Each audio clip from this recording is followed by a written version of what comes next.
Quero agradecer a presença ao vivo aqui no nosso estúdio de jornalismo, o senhor Horácio Takano. Nós vamos falar sobre astrologia védica, tem até um evento nesse sentido aqui na cidade de Curitiba. Boa tarde, como vai, senhor? Tudo bem? Boa tarde. Astrologia todo mundo conhece, muita gente consulta, né? Sempre tem a curiosidade de saber alguma coisa a respeito.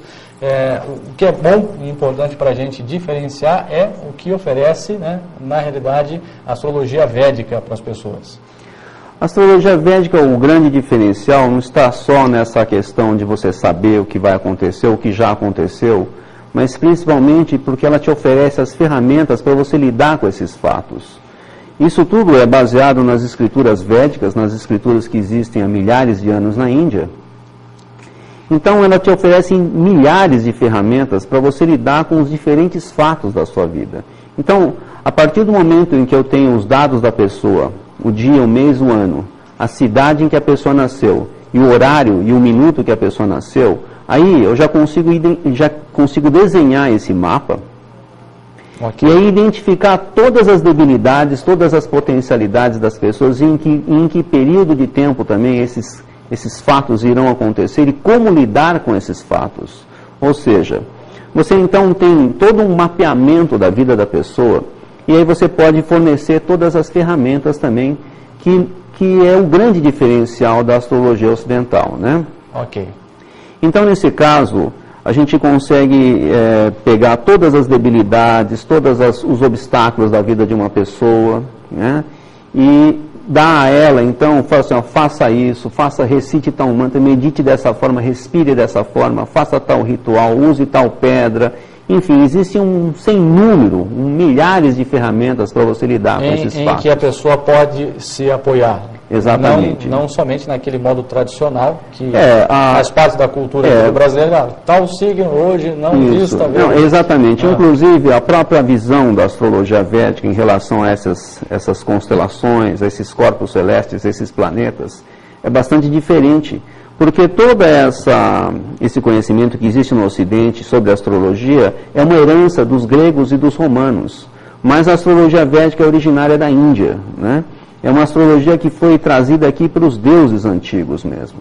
E foi deixada aqui para aliviar a humanidade do sofrimento, né?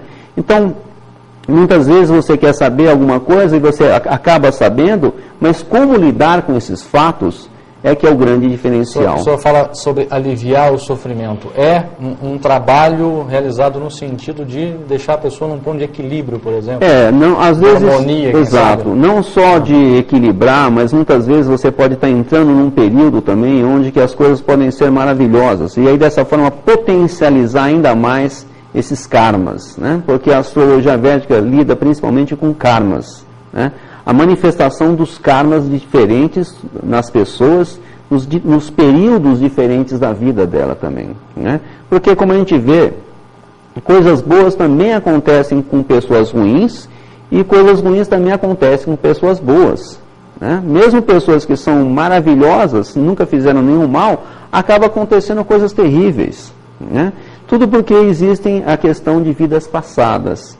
Todos os karmas que são feitos nas vidas anteriores se manifestam nessa vida. Algo que a pessoa vai carregar durante a existência. Exato. E aí, a gente analisando o mapa de uma pessoa, a gente consegue, então, identificar esses karmas e a gente pode, inclusive, transmutar esses karmas. A gente pode transmutar utilizando as ferramentas corretas, né? Então é importante você ter o conhecimento justamente para isso, para você fazer essa transmutação kármica na vida das pessoas. Okay. E para isso a gente precisa dos dados da pessoa, né? O senhor fala assim sobre os dados, porque possivelmente vai haver ali um ciclo dentro do calendário em que a pessoa vai estar mais propensa a algo ou não. Perfeitamente. Na verdade, todos os momentos da nossa vida, eles são regidos por essas forças celestes, essas forças cósmicas, né? E às vezes determinado karma só se manifesta diante de alguma conjunção planetária, né? Se você observar, então, qualquer tipo de profecia, seja ela bíblica, inca, asteca, mas qualquer que seja, você sempre vai ver, então, alinhamento planetário, né? Por exemplo, o Sol tem que estar na constelação de Leão. Sempre alguma referência aos astros, isso indiscutivelmente. Exato. E você vê que, especificamente nas mais conhecidas, que são as profecias de Nostradamus, são extremamente precisas, certeiras, e muitas vezes a coisa parecia ser absurda e acaba se manifestando, por mais absurda que poderia parecer no momento anterior. Depois acontece. Por quê? Porque quando os astros, os planetas estão dentro das constelações, eles são capazes de manifestar esses acontecimentos, esses fatos. Isso também acontece na vida das pessoas, né? Mas a questão está, então, na gente conseguir transmutar esses acontecimentos. A pessoa, digamos assim, ter esse conhecimento, se preparar para o que vem pela frente. Exatamente. É você ter as ferramentas necessárias para você lidar com os fatos, né? Porque, como a gente sabe, quando você não está preparado para uma oportunidade, você acaba perdendo essa oportunidade. E quando você já sabe que você vai ter que enfrentar tal situação, você se prepara, né? E aí você consegue superar se for uma adversidade, você consegue superá-la. E se for uma coisa benéfica... Uma oportunidade de aproveitar. Exatamente, você aproveitar ao máximo isso aí também, né? Ok, bom, voltando ainda à comparação, que é claro, né, as pessoas sempre fazem, né, com a astrologia tradicional, ela é baseada em signos, existe alguma referência palpável, algum símbolo que a pessoa possa identificar? Sim, naturalmente, obviamente, que a astrologia védica também se baseia nas coisas que são vistas a olho nu. Por exemplo, se você olhar para o céu à noite, você vai ver de fato as constelações zodiacais, né? Áries, Touro, Gêmeos, Câncer, que na verdade é um cinturão de constelações que está no céu e de fato eles têm esse poder de influenciar as pessoas, né? E também você vai ter o Sol, a Lua, Marte, Júpiter, são todos os planetas que você consegue enxergar no céu também. Mas a questão toda é da interpretação, né? Existe todo um estudo para você analisar também a estrutura mental, a estrutura psicológica, a estrutura emocional, a estrutura intelectual, os karmas, a questão espiritual, todo o ego. O ambiente que a pessoa convive também é muito importante nesse contexto. Exatamente, ou seja, é preciso você observar todo o macro, a questão macro mesmo, né? Talvez resida aí uma das grandes diferenças com a astrologia tradicional. Além disso, geralmente trata a questão de uma maneira mais genérica. Né? Exatamente. Não só isso, mas a astrologia védica existem milhares de regras, né? Mecanismos diferentes, e tem todas a parte das escrituras védicas também, que trazem um conhecimento paralelo a isso também, né? Não é só você estudar a astrologia védica, existe todo um compêndio das escrituras védicas que dá a base para a gente, né? Porque se você, para as pessoas que praticam yoga e veem que realmente isso é extremamente funcional, da mesma forma é também a astrologia védica, né? Ela é tão funcional quanto, ou às vezes até mais. E como dizem os sábios, a sua vida só vai começar realmente a partir do momento em que você tem o seu mapa astral na mão.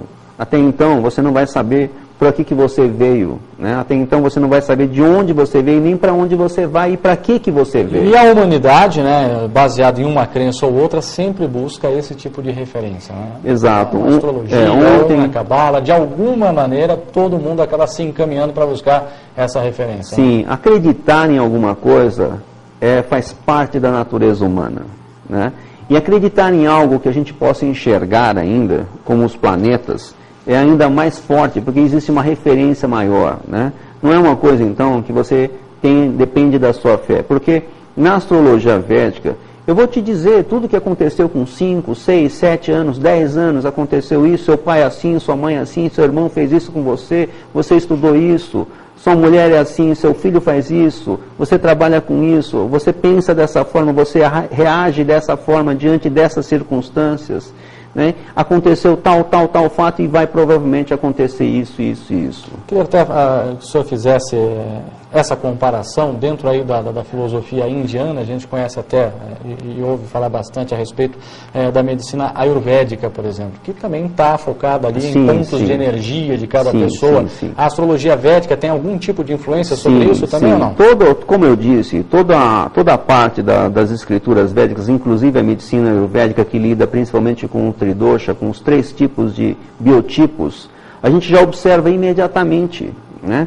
Quando você observa, então, a personalidade e o biotipo de uma pessoa, você já sabe se ela é pita, vata ou kapha, ou seja, se ela tem mais uma tendência mais emocional, mais de... Isso é fácil de observar na pessoa, de bater o olho? Exatamente. Você só de observar o tipo da pessoa, porque você tem a questão física e você tem também a questão psicológica da pessoa, né? Que muitas vezes a pessoa pode ter um corpo de um kapha, por exemplo, de uma pessoa mais...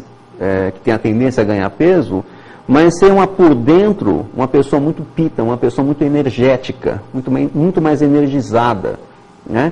E muitas vezes você pode ter uma pessoa vata, assim, que seja muito ansiosa, né? Num corpo de uma pessoa que é mais enérgica também, né?